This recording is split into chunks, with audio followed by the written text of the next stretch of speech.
आज मैं फिर एक बार कोल इंडिया को निजीकरण के ओर जाने, उस रास्ते पर जाने की जो तैयारी की जा रही है, जो सरकार काम कर रही है, उसकी मैं चर्चा करूंगा। आज फिर मैं जेबीसीसीआई के 2 सदस्यों से बात कर रहा हूं और उन लोगों ने जो कहा है, एकदम स्पष्ट रूप से कहा है कि भारत सरकार किसी न किसी तरह से जिस खदानों को राष्ट्रीयकरण किया गया था, उन खदानों को फिर उसी तरह से निजीकरण की ओर सरकार ले जा रही है जिस तरह से पहले था। पहले क्या था कि जो भी खदानें थी, उस खदानों में ना तो वर्कर्स के लिए कोई सुविधा थी, न इलाज की सुविधा, न वेतन का समय निर्धारित होता था। मतलब कुल मिलाकर के शोषण होता था। कितने शहादत के बाद इसे राष्ट्रीयकरण किया गया स्वर्गीय इंदिरा गांधी के प्रधानमंत्रित्व काल में, और उसने जन कल्याण के लिए, वर्कर्स के लिए, उनके हित के लिए इसे राष्ट्रीयकरण किया गया। उसके राष्ट्रीयकरण किए जाने के बाद जितने भी सुविधाएं मिल रही हैं, कोल इंडिया में जो भी काम कर रहे हैं, उनसे पूछा जाना चाहिए। लेकिन फिर से उसे कॉमर्शियल माइनिंग के नाम पे निजीकरण की ओर ले जाया जा रहा है। इस संबंध में जेबीसीसीआई के मेंबर और एचएमएस के नेता शिव कुमार यादव जी से हमारी बात हुई। उन्होंने स्पष्ट रूप से कहा है कि कोल इंडिया हमारी है और कोल इंडिया हमारी रहेगी। कोल इंडिया के बिना न तो हमारा देश चलेगा, न ही हमारे देश में जितने भी उपकरण उद्योग हैं वो चलेंगे। लेकिन सरकार की गलत नीतियों के कारण इसे कॉमर्शियल माइनिंग के नाम पे निजीकरण की ओर ले जाया जा रहा है। यह अन्याय है, यह गलत है, इसे बर्दाश्त नहीं किया जाना चाहिए। उन्होंने यह भी कहा कि जो व्यक्ति माइंस ले लेता है लोवेस्ट रेट पे, वह जो एक्सपोर्ट पे जाता है तो उसे बहुत सारी परेशानियों का सामना करना पड़ता है। नंबर 1, उसे पर्यावरण की दिक्कतें होती है। नंबर 2, जमीन की दिक्कतें होती है। इसलिए जमीन की दिक्कत होती है कि कोल इंडिया जमीन के बदले जिस किसी ग्रामीण का जमीन अगर लेती है कंपनी, तो उसके एवज में नौकरी दिया जाता है। लेकिन इन कंपनियों को वह देना होना तो है नहीं। यादव ने कहा कि जिस तरह से प्राइवेट कंपनियों को कोल ब्लॉक देने के लिए तैयारी कर रही है सरकार, या जिस तरह से अलॉट कर रही है, अगर वही कोल ब्लॉक चुपचाप सीआईएल के हाथों में दे दी जाए, उसे स्वतंत्र रूप से चलाने के लिए दे दिया जाए, तो निश्चित तौर पे उससे ज्यादा बेनिफिटेड होगा। आज की डेट में अगर हम बात करें तो 80% कोयला जो हमारा उत्पादित होता है, 80% कोयले को हम दे देते हैं बिजली उद्योग को, और उस बिजली उद्योग को जो हम 80% कोयला देते हैं सरकारी रेट पे, लेकिन वही बिजली विभाग या वही बिजली उत्पादन केंद्र हमें कॉमर्शियल रेट में सीसीएल को, सीआईएल को, बीसीसीएल को, मतलब जितनी भी कंपनी काम कर रही है सभी को देती है बिजली। अब ऐसी स्थिति में कोल इंडिया को नुकसान नहीं होगा तो क्या होगा? आइए हम देखते हैं कि उन्होंने, यादव जी ने क्या कहा, ये सुनते हैं। इतना जो माइंस आपका है, सारा कुछ प्रोसेस में है। उसके बाद 92 माइंस का ही, कोल ब्लॉक का ही आपको टेंडर हुआ। 92 में भी आप महज 5 कोल ब्लॉक पर ही काम चल रहा है। तो इसमें पहला सवाल हमारा ये होता है कि भाई आखिर लोग क्यों नहीं इसमें इंटरेस्ट ले रहे हैं? क्यों नहीं कोल ब्लॉक को अपने, मान लीजिए कि टेंडर हमने ले लिया कि हमें गाड़ी चलानी है, तो फिर हम गाड़ी चलाएं, या फिर हम गाड़ी छोड़ दे पहले ही कहते कि हमको चलाने नहीं आती है। नहीं, ऐसा है कि आप सपने अगर किसी को बड़े दिखा देंगे जी, तो कोई भी कुछ भी कर लेगा ना।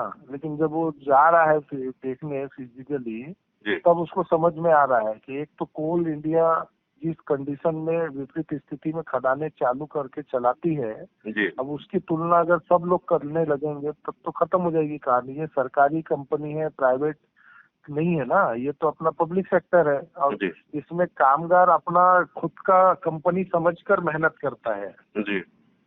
तो इसमें सबसे बड़ा मामला ये है कि देखिए, एक तो कुदरत के खिलाफ जाके हमको काम करना है जी, तो, और जो नियम कायदे हैं, टेंडर कर दिया आपने, तो उसमें बीट करके ले लिया, जिसका लोएस्ट हुआ जो हुआ वो ठीक है, जिसमें ज्यादा बोली बोला उसको आपने दे दिया जी। लेकिन सबसे बड़ा मामला ये है कि भाई जब वहाँ स्पॉट पे जो उसने खदान लिया है वो जाता है, तो पहले तो उसको पर्यावरण की एनओसी लेने में चक्कर काट के परेशान रहता है जी। फिर वहां से गलती से अगर मिल गई तो स्पॉट पे जब जाएगा वो जमीन के लिए बात करने, तब तो किसान लोगों से इतना आसान नहीं है। क्योंकि भाई आप कोल इंडिया जमीन लेती है तो उसके बदले नौकरी देती है, उसको तो नौकरी देना नहीं है, पैसे देना है, उसमें भी दुनिया भर का विवाद है, तो वो दूसरा मामला है।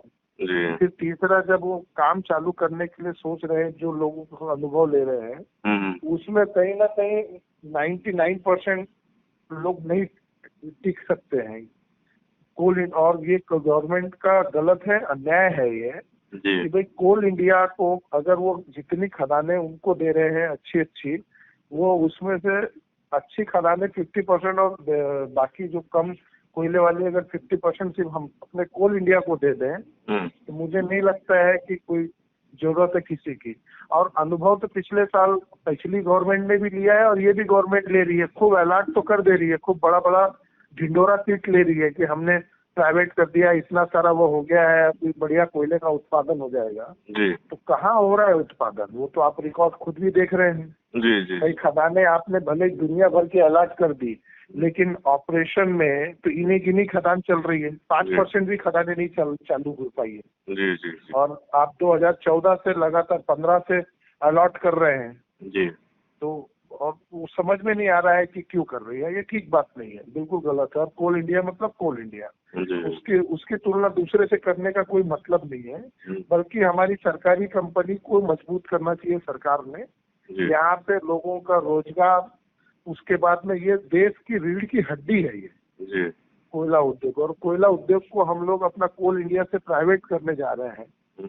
ये ठीक बात नहीं है। वो हम पे आरोप लगाते हैं कि भाई प्राइवेट में बहुत फायदा होता है और सरकारी इसमें घाटा होता है। कोई घाटा नहीं है। घाटा अगर होता तो कोल इंडिया इतनी विपरीत स्थिति में अपने वो इतने हजारों करोड़ के प्रॉफिट में नहीं रहती।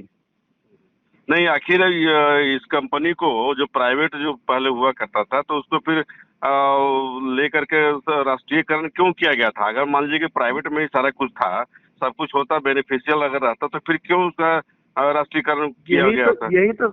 यही तो सवाल पूछना है कि भाई ये प्राइवेट तो था ही। हाँ। ये पुराने जब इसमें मालक लोगों की खदानें थी, तो वो लोग जिस तरह से अत्याचार करते थे, अंडरग्राउंड में ही कामगार बेचारा बीमार है तो उसको मार डालते थे, उसका इलाज नहीं होता था, काम नहीं किया तो मार देते थे, बेचारे को पैसे रोजी बराबर नहीं दी जाती थी, कोई सुविधाएं नहीं रहती थी, वो सब तकलीफ थी। जब तो कितने लोगों ने आंदोलन किया है, कितने लोगों ने अपनी शहादत दी है, तब जाकर इसको राष्ट्रीयकरण हुआ है ना। जी।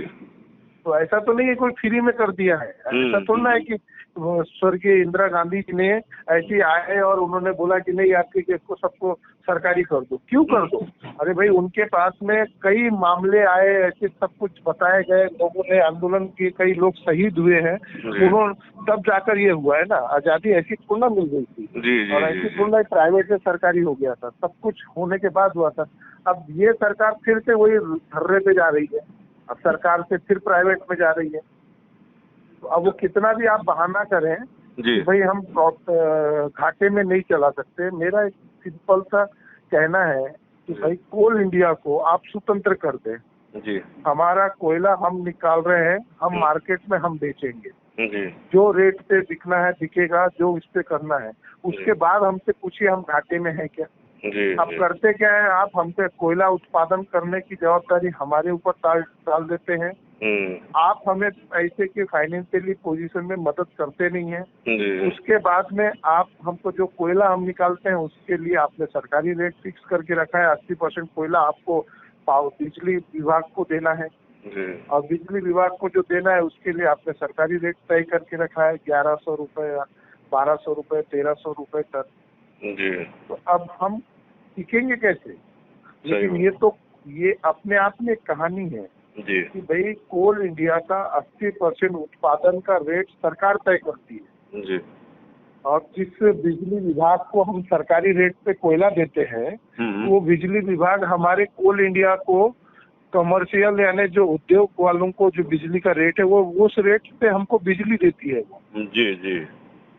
ये तो अपने आप में नाइंसाफी है कि नहीं? जी। हमसे कोयला आप सरकारी रेट में लेंगे और आप अपनी बिजली जो उसी कोयले से बिजली बनाएंगे तो हमको आप वो 10 रुपए 12 रुपए यूनिट लेंगे। ये कैसे होगा? जी बोलिए। तो वो उसके बाद में जो बिजली का होता है उसके बाद में हम जो 80% कोयला जी वो जो सरकारी देने के बाद में 20% कोयला ही मार्केट में हम बेचते हैं ऑक्शन में, जी। उससे हम लोग 80% के घाटे को कवर करते हुए प्रॉफिट में रहते हैं। उसके बावजूद भी अगर आप हमारे साथ में नाइंसाफी करेंगे तो ठीक नहीं है ना। जी ये तो हमारा अन्याय है। ये कोल इंडिया के साथ, कोल इंडिया के कर्मचारी, अधिकारी और सभी आम जनता के साथ है ये। जी जी जी इसमें बिल्कुल नहीं होना चाहिए। मेरे हिसाब से कमर्शियल माइनिंग का अनुभव इन्हें अच्छी तरह से सरकार को मिल चुका है कि वो खट्टा है, जी। फिर भी जबरदस्ती हम जिद करके कर रहे हैं तो नहीं करना चाहिए, मुझे लग रहा है। तो हमारा यहाँ एक सिंपल सा क्वेश्चन होगा कि आखिर इतना सब कुछ जानते हुए भी ट्रेड यूनियन के लोग क्या कर रहे हैं? क्या ट्रेड यूनियन का कोई वैल्यू नहीं है क्या? क्या ट्रेड यूनियन की बात गवर्नमेंट नहीं मान रही है क्या, या कोल प्रबंधन नहीं मान रही है क्या? नहीं, ऐसा है कि ट्रेड यूनियन की क्या कंडीशन है ये किसी से छिपा नहीं है जी अभी, और कोई ऐसा नहीं है कि नहीं चाह रहा है। जी लेकिन आज की डेट में जो सरकार है जी वो किसी को मानने को तैयार नहीं है। उदाहरण के तौर पे किसानों ने इतना बड़ा आंदोलन किया, 700 से भी ज्यादा लोग की मृत्यु हो गई, शहादत दे दिया, जी तो जाकर सरकार ने थोड़ा सा बातचीत किया, कदम किया, उसमें भी अभी क्लियर नहीं हुआ है। जी तो अब उदाहरण अपने पास ही है सब। जी कोल इंडिया का इसमें थोड़ा सा, इसमें मैं भी बोलूंगा, बिल्कुल आप जो बोल रहे हैं कि हमारे जैसे ऑल इंडिया लेवल पे जितने ट्रेड यूनियन है हमारी, जो जी। 10 ट्रेड यूनियन है, जी। वो आप देखेंगे लगातार आंदोलन की ओर है। हाँ। लगातार धरना प्रदर्शन दिल्ली में कर रहे हैं जी सेंट्रल इसमें, और उसमें सबसे ज्यादा हिस्सा बढ़ चढ़कर हमारे सिद्धू साहब ले रहे हैं। आप देख रहे होंगे हरभजन सिंह सिद्धू जी। जी। उसके बाद में आई तक के जो नेता हैं, मैडम जो है, जी ये सब लोग जितने भी हैं, ऐसा नहीं कि एक में 10 के 10 ट्रेड यूनियन आप देखेंगे हर महीने में उनका एक न एक जगह कहीं ना कहीं धरना प्रदर्शन, मीटिंग, ये सब चलते रह रहा है। लेकिन हमारे कोल इंडिया के अभी नेताओं को क्या बात हो रही है, लेकिन आगे नहीं आ रहे हैं। इनको आगे आने की जरूरत है सबको। जी जी। इनको मतलब आंदोलन करना अभी चाहिए। हमें ये लगता है कि कम से कम अपने अस्तित्व के लिए इनको आंदोलन करना चाहिए, अस्तित्व बरकरार बिल्कुल रखने के लिए। बिल्कुल। देखिए, अगर हमारे पास में कोयले की खदानें हमारी नहीं रहेगी और वर्कर नहीं रहेगा तो हमारी यूनियन कहाँ से रहेगी? कर्मचारी नहीं है तो हम यूनियन कहाँ से रहेगी? सही और बात, यूनियन नहीं रहेंगे तो हम कहाँ रहेंगे? सही बात ये। कॉमर्शियल माइनिंग के नाम पे कोयले का निजीकरण, कोयला खदानों का निजीकरण की ओर जो गवर्नमेंट ले जा रही है, इस संदर्भ में हमने एटक के प्रदेश अध्यक्ष और जेबीसीसीआई के मेंबर हरिद्वार सिंह जी से पहले बात कही। उन्होंने तो स्पष्ट कहा कि कोयला खदानों को निजीकरण करने का बहुत ही खतरनाक खेल चल रहा है। कोई अगर जानबूझ के गलती करता है तो उसको सुधारा जा सकता है, लेकिन प्लानिंग में अगर गलती की जाएगी तो उसमें सुधार लाना बहुत मुश्किल है। भारत सरकार कोयला खदानों को निजीकरण की ओर प्लानिंग के तहत ले जा रही है। ऐसी स्थिति में निश्चित तौर पे नुकसान हमें, हमारे वर्कर्स को उठाना पड़ेगा। कभी भी हम लोग नहीं चाहेंगे, हम लोग आंदोलन भी कर रहे हैं, लेकिन जो भारत की सरकार है, नरेंद्र मोदी की सरकार है, वह कुछ भी सुनने को तैयार नहीं है। कुछ भी कहा जाता है तो नहीं सुनती है। इसका उदाहरण है किसान आंदोलन। किसान आंदोलन हुआ, लेकिन उसका क्या परिणाम निकला ये सभी लोग जानते हैं। अगर हम बात कर रहे हैं कोयला खदानों को निजीकरण को ले जाने के लिए, तो इसके आप बता दें, उन्होंने यह भी कहा कि बता दें कि कितनी शहादत के बाद कितने मजदूरों का मौत हुआ, उसके बाद जाकर के इसको राष्ट्रीयकरण किया गया था। लेकिन राष्ट्रीयकरण किए जाने के बाद फिर से इसे पूंजीपतियों के हाथ में बेचकर निजीकरण को ले जाया जा रहा है। अडानी, अंबानी, नीरव मोदी, इस सब को कोल ब्लॉक दिया जाएगा तो वो लोग क्या करेंगे? निश्चित तौर पे पूर्व की तरह, जिस तरह से पहले मजदूरों का शोषण होता था, इन लोगों के कार्यकाल में भी शोषण होगा, उसे कोई रोका नहीं जा सकता है। तो आइए हम सुनते हैं हरिद्वार सिंह जी ने क्या कहा। आपका कोल इंडिया इसके क्या बोलते कॉमर्शियल माइनिंग के नाम पे निजीकरण की ओर ले जा रहा है लोग, उस पे आपका क्या बयान रहेगा? देखिए, ये जो है, ये भारत सरकार जो है ये टोटली ये मान करके चलिए कि पब्लिक सेक्टर को निजीकरण करने का ये खतरनाक जो खेल खेल रही है। अच्छा। और ये जितने भी कमर्शियल माइनिंग या जो आपका ये है कि ये एमडीओ माइन जो है, डेवलपर ऑपरेटर जो, ये सब उसी का एक हिस्सा है। इसमें भारी जो है करप्शन है, मजदूरों का शोषण होगा और राष्ट्रीय संपत्ति को कौड़ियों के भाव बेच दिया जाएगा। अभी तो कम से कम पब्लिक सेक्टर का कुछ हिस्सा अभी दिख रहा है। ये सरकार और कोयला प्रबंधन सार्वजनिक क्षेत्र का जो रूप है, रंग, उस सबको खत्म कर देगी ये। हम लोग विरोध करते हैं और तीखा विरोध करेंगे, लेकिन सबसे बड़ी बात क्या सत्येंद्र जी, सबसे बड़ी जो मुख्य बात क्या है कि किससे अपने गुहार लगाएंगे, कौन सुनने वाला है। कोई अगर गलती से अगर कोई मिस्टेक हो जाए तो उसका तो समाधान है, लेकिन प्लानिंग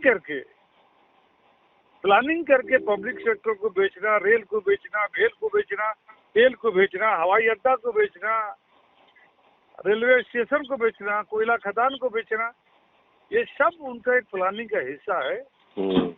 और इस तरह से पूरे मुल्क को ही ये, जिस तरह से ईस्ट इंडिया कंपनी पूरे देश के ऊपर जो 190 साल तक राज किया, ये जो भाजपा की जो सरकार है, ये इसी अपने निजीकरण के पॉलिसी के माध्यम से देश को एक फिर गुलामी की तरफ से ले जा रही है, जो बहुत दुर्भाग्यपूर्ण है और हम सब लोग विरोध करेंगे।